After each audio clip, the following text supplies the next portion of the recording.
We're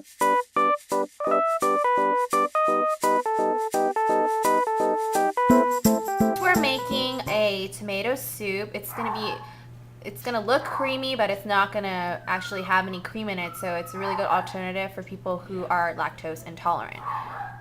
We're using hothouse tomatoes, the large ones, and what we've done is we just wash them and de-stem them and put them in a pot for blanching.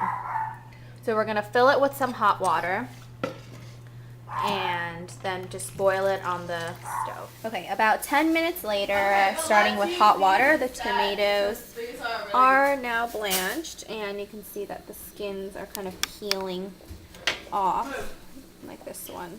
The skin kind of just easily falls off when you touch it. After the skins are about ready to fall off, then you can use chopsticks and just peel them off directly in the pot, or tongs. But if you don't have either, you can just wait until the tomatoes cool off. You can run cold water over them, just make them cool off, and then you can just use your hands and just peel them off.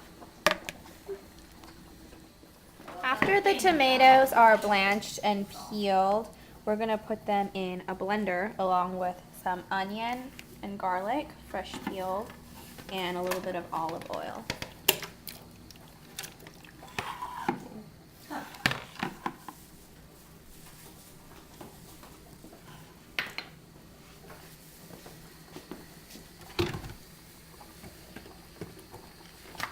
And then you just puree it.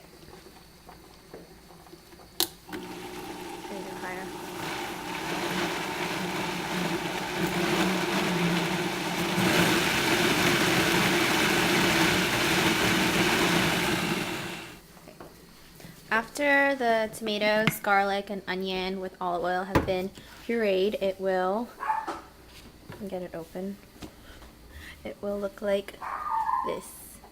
And then we're just going to transfer it back into the pot that we blanched the tomatoes in.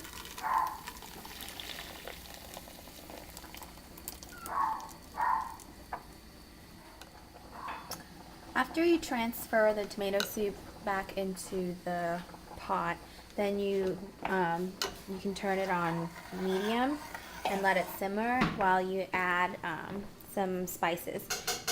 You can add whatever spices you want, but we like to add some fresh basil, Turkish bay leaves, and okay, we're just adding them whole without chopping it because we're gonna remove them after it simmers for a while. You can also choose to add some Parmesan cheese rind and bacon if you like an additional richer flavor, but we're gonna keep it vegetarian for today.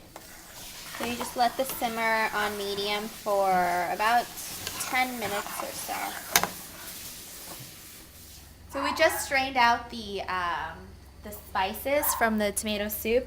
So you can see it looks really orangey and smooth and creamy, and Downing says it smells like Italy, and it smells pretty cheesy and delicious without having any cream or cheese in it, so it's a good option.